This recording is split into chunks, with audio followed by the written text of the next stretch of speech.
Nobody stepped in. That was the part that stayed with him afterward. Not what she said, but the silence that followed it. There were 6 other people in the waiting area of the Briar Point Medical Center that morning. A woman in a parka reading something on her phone. 2 men near the window talking quietly. An older couple sharing a paper cup of coffee. A teenager in a hoodie staring at the floor. Not one of them looked up when the woman at the front desk told Everett Dunmore that he was in the wrong place. She hadn't said it loudly. That wasn't the kind of person she was.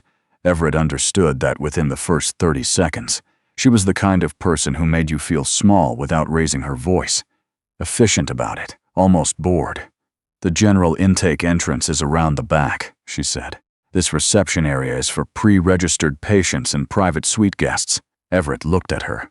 He had a canvas jacket on, the brown one with the worn-out cuffs he'd been meaning to replace for 2 winters now. His boots were dry but old.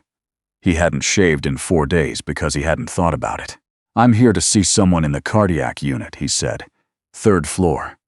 She glanced at her screen, then back at him, with an expression that suggested the screen had confirmed her suspicion.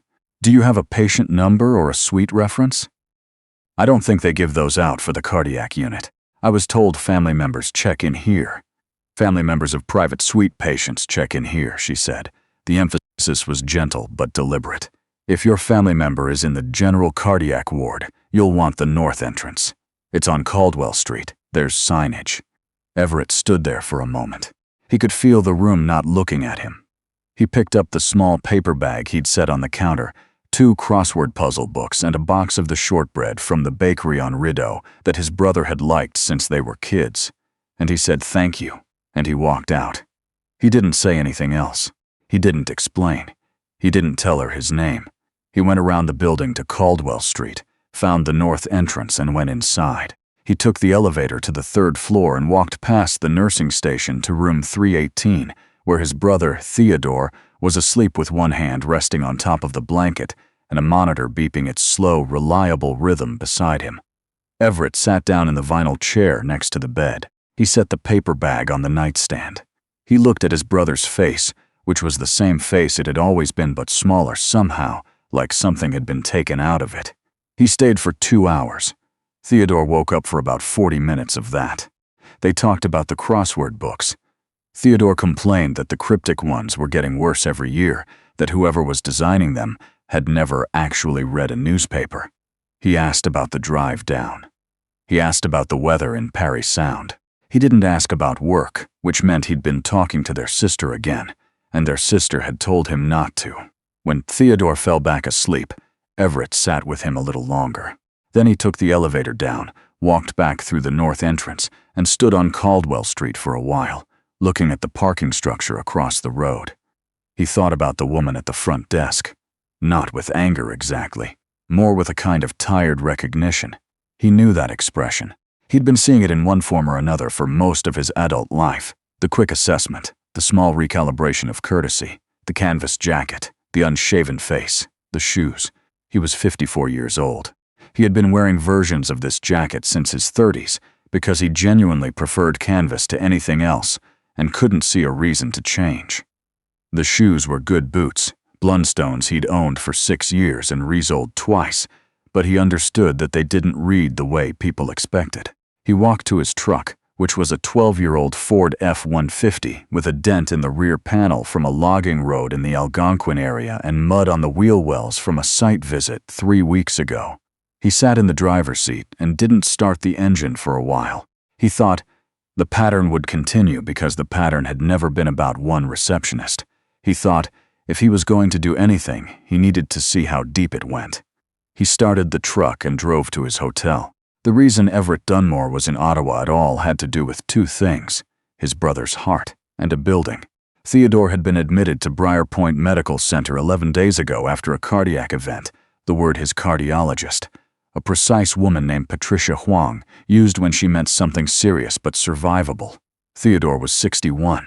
He had been a high school history teacher for 30 years and had eaten whatever he wanted his entire life and had never once, as far as Everett knew, been on a treadmill for any reason other than to retrieve something that had fallen behind it. The building was a different matter. Everett ran a company called Dunmore Group, based out of Perry Sound. It wasn't a large company by the standards of people who use the word large in board meetings. It had 14 full-time employees. The office was above a hardware store. He drove his own truck and answered his own phone, and had not owned a suit since his daughter's high school graduation, which was 11 years ago. What Dunmore Group did was identify undervalued institutional properties in mid-sized Canadian cities, acquire them quietly, stabilize them, and hold them long-term. It was not glamorous work. Most of the time, it involved municipal zoning documents and structural engineers and a great deal of patience. Over the past 19 years, Dunmore Group had acquired in whole or in part 47 properties across Ontario, Quebec, and Nova Scotia. Among those 47 properties was a medical complex in Ottawa's West End that the company had purchased from a municipal receiver in 2019 for significantly less than its assessed value, and which Everett had since put approximately $12 million into renovating, updating, and, as of 18 months ago, expanding. That medical complex was called Briar Point Medical Center. Everett had not mentioned this to the woman at the front desk. He had not mentioned it because she hadn't asked, and because he wasn't the kind of person who mentioned things like that. He was also not. He had decided while standing on Caldwell Street, the kind of person who let it go without understanding what he was actually looking at. He called his property manager the next morning. Her name was Sandra Foley, and she had been with Dunmore Group for 9 years, and she was, in Everett's experience, the most organizationally capable person he had ever met. "I need the name of whoever oversees patient services and front-of-house reception at Briar Point," he told her. "That would be the hospital's own administrative team," Sandra said. "We own the building, Everett. We don't operate it. I know that. The operating agreement is with Rideau Health Partners. You want their administration director." Yes, she came back to him within the hour with a name: Daniel Fawcett. Administration Director, Rideau Health Partners, Briar Point Medical Center. Everett did not call Daniel Fawcett. He sent an email instead from his personal address, which gave his name and his company name, and said that he would be in Ottawa for the next week visiting a family member, and that he had some questions about patient intake procedures that he'd like to discuss in person when convenient. He received a reply 4 hours later. It was professionally worded and entirely non-committal. It thanked him for reaching out and noted that Mr. Fawcett's assistant would be in touch to arrange a suitable time. Everett read the email. He noted the specific language: suitable time, reach out, in touch. He recognized the register. It was the register of someone who had looked him up and was not yet sure what to do with what they'd found. He put the phone in his jacket pocket and went back to the hospital to visit Theodore. Theodore was in better shape than the day before. He was sitting up when Everett arrived, working on one of the crossword books with a mechanical pencil he'd produced from somewhere, complaining that 14 across didn't make sense. Nautical term. 7 letters. Second letter is a K, he said without looking up. Sextant, Everett said. That's 7 letters, but the K doesn't work. Skyhook. Theodore counted on his fingers. That's 7. And it's nautical adjacent, I'll give you that. What's the clue exactly? Sailor's imaginary tool, 7 letters. And then it says, see also. Goose chase. Everett sat down. That's the joke. The clue is the answer. Skyhook. Theodore stared at the puzzle for a long moment, then wrote it in. I hate these things, he said, with the satisfaction of a man who did not hate them at all. They sat together through the afternoon.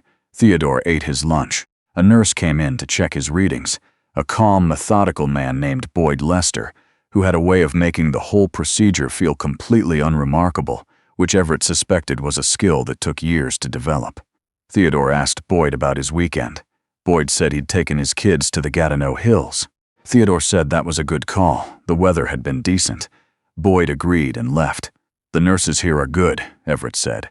Most of them, Theodore said. There's one on the evening shift, young woman. Seems like she'd rather be anywhere else. But the rest are good. Administration. Theodore gave him a look. Why? Just asking. You're not just asking. Everett didn't say anything. What happened? Theodore asked. Everett told him about the front entrance, about the woman at the desk, about the paper bag and the walk around to Caldwell Street. Theodore was quiet for a moment. Then he said, Everett, I know what you're going to do. I need you to do it carefully. I'm always careful. You are, Theodore said. That's what makes you effective. And sometimes it's what makes you frightening. Just remember there are people working here who are genuinely good at their jobs and don't deserve to get caught up in whatever you're building. Everett looked at his brother. When have I ever been unfair? Theodore picked up his crossword book again. Never, he said. That's also what makes you frightening. He went back to the lobby the next morning, not to confront anyone, to watch. He sat in the waiting area for an hour and 15 minutes, in the same chair he'd been directed toward the first time, the one along the far wall beneath the institutional watercolor of a lakeshore. He had a cup of coffee from the vending machine down the hall, and he had his phone out, which meant nobody looked at him twice. What he saw was this. The front desk was staffed by 2 people during the morning intake period. One of them was the woman he'd spoken to on his first visit. Her name tag said Renata. The other was a younger man who moved efficiently and made eye contact with everyone, and thanked people by name when he found their information in the system. Renata did not behave this way with everyone. That was what he needed to confirm, and he confirmed it within the first 20 minutes. She was warm with a woman in a tailored coat who needed to reschedule an appointment for her mother. She was efficient and pleasant with a young couple who had a stroller and a printout of their pre-registration. She was helpful with an older man who couldn't remember which doctor he was there to see and spent several minutes being walked through the system until she found it. But when a man came in wearing work clothes, boots, canvas pants, the smell of the outdoors, and asked about visiting someone on the second floor, something shifted. Not dramatically, just enough. The body language tightened slightly. The questions became a little more procedural. The man was directed correctly but without warmth to the north entrance. Everett watched him go. He watched Renata return to her screen. He watched the younger man at the desk notice none of this, or at least give no sign of noticing. Everett finished his coffee.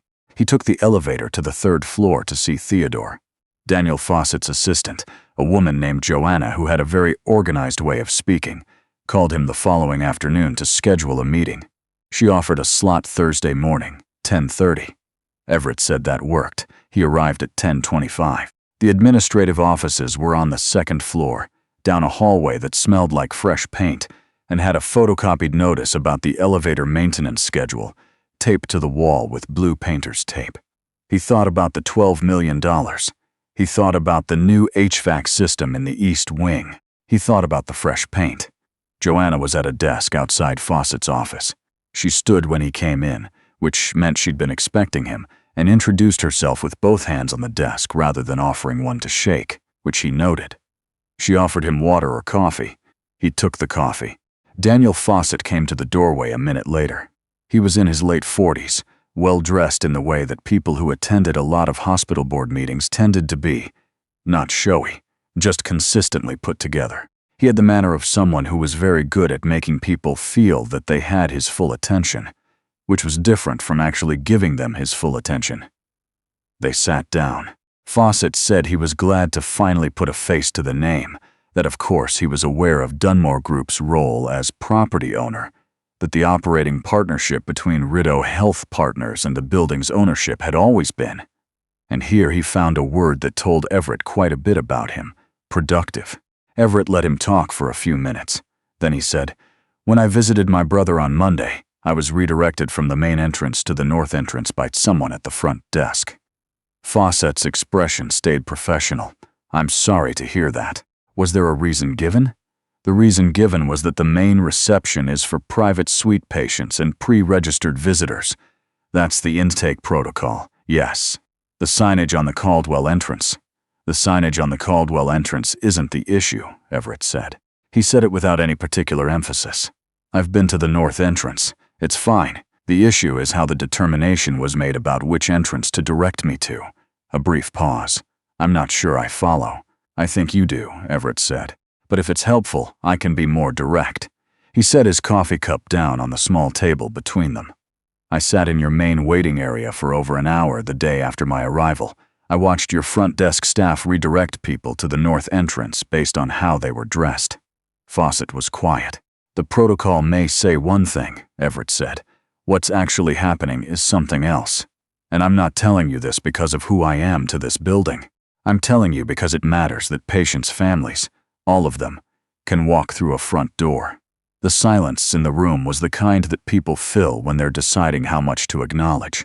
Fawcett was clearly running the math. He knew who Everett was. He knew what Dunmore Group was. He was a capable administrator facing a moment that had just become considerably more significant than he'd expected when he'd booked the 10:30 slot. "I appreciate you bringing this to my attention directly," Fawcett said. He said it the way people said things when they meant it, and also when they didn't, and Everett couldn't yet determine which this was. "There's a young man at the front desk in the mornings," Everett said. "He's good.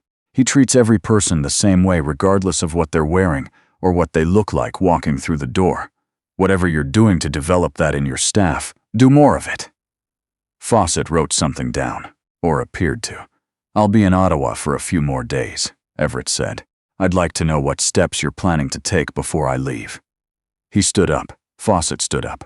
They shook hands. Everett thanked Joanna on the way out and meant it. He went back to the 3rd floor. Theodore was awake and had graduated to sitting in the vinyl chair by the window, which Patricia Huang had apparently approved that morning as a sign of progress. He was reading a library copy of a biography of Lester Pearson, and he looked, for the first time since Everett had arrived in Ottawa, like himself. "How'd it go?" Theodore asked without looking up from the book. "Fine. Define fine."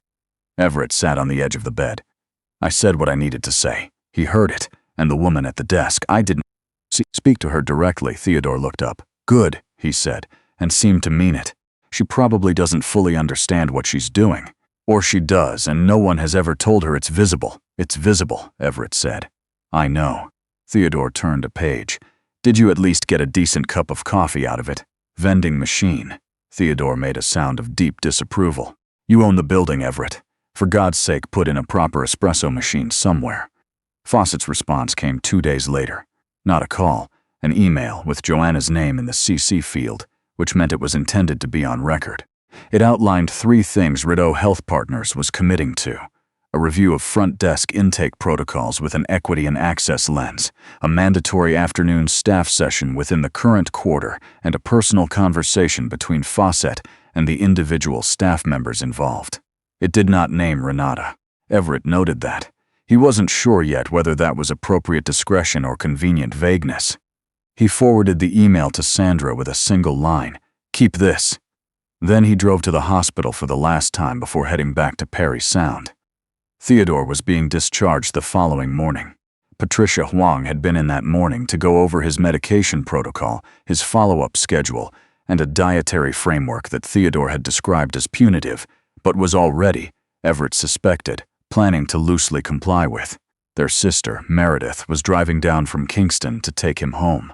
There would be a handoff conversation in the parking garage, with Everett holding Theodore's overnight bag, and Meredith giving Theodore a look she'd been giving him since they were children, the one that meant, "You should have taken better care of yourself, and I will never stop loving you anyway." Everett sat with Theodore for a while. They didn't talk much. The crossword book was done. Theodore had found a television program about the renovation of a 19th-century grist mill in Prince Edward County that he wanted to watch, and Everett sat with him and watched it.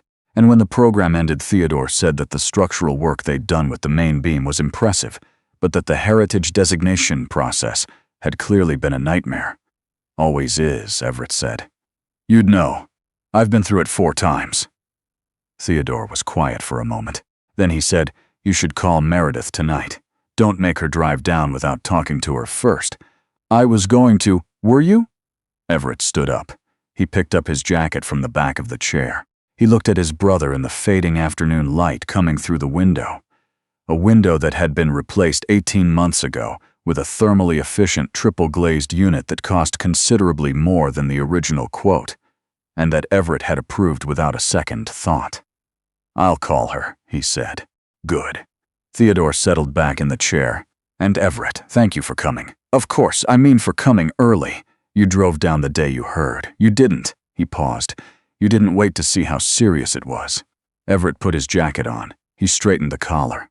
He looked at his brother and thought of 60 years of things there was no particular language for. The fights, the long silences, the way they had never quite understood each other and had never quite stopped trying. It was always going to be serious. Everett said. "You have one heart. It matters." He walked out into the hallway and past the nursing station, where Boyd was talking to someone about dosage, and past the small family lounge where a woman was asleep in a chair with her coat over her, like a blanket, and down the elevator and through the lobby. He walked through the main entrance. Nobody stopped him. Nobody redirected him. The woman at the desk, not Renata today, someone else, someone he hadn't seen before, glanced up and gave him a brief ordinary nod, the kind that meant have a good evening without saying it, the kind that cost nothing and was worth everything. He walked out into the October air and stood on the front steps of the building for a moment, looking at the street. The trees along the boulevard were at peak color, the particular red and amber that lasted about 4 days in Ottawa before the wind took it. He'd forgotten about that. He'd been away long enough to forget that the city did this. He got into his truck. He pulled Sandra's number up on his phone and called her to confirm the schedule for the following week. Then he pulled out of the parking lot, turned onto the boulevard, and drove toward the highway that would take him home. He wore the same jacket he'd been wearing all week. He drove the same truck. He had not explained himself to anyone who hadn't asked, and he had not needed to. That was not the part that stayed with him. What stayed with him was the other part. The lobby on the first morning, the 6 people who hadn't looked up, the silence that had followed him out through the door and around the building to Caldwell Street. He thought about that silence for most of the drive back. He thought about Theodore's face in the October light. He thought about the woman asleep under her coat in the family lounge, and whether she'd woken up yet, and whether someone had brought her anything to eat. The highway opened up north of the city, and the traffic thinned, and the trees on both sides of the road were doing the same thing the boulevard trees had been doing. The red and amber, the 4-day window, the particular beauty of something that was already in the process of letting go. Everett drove north, into it.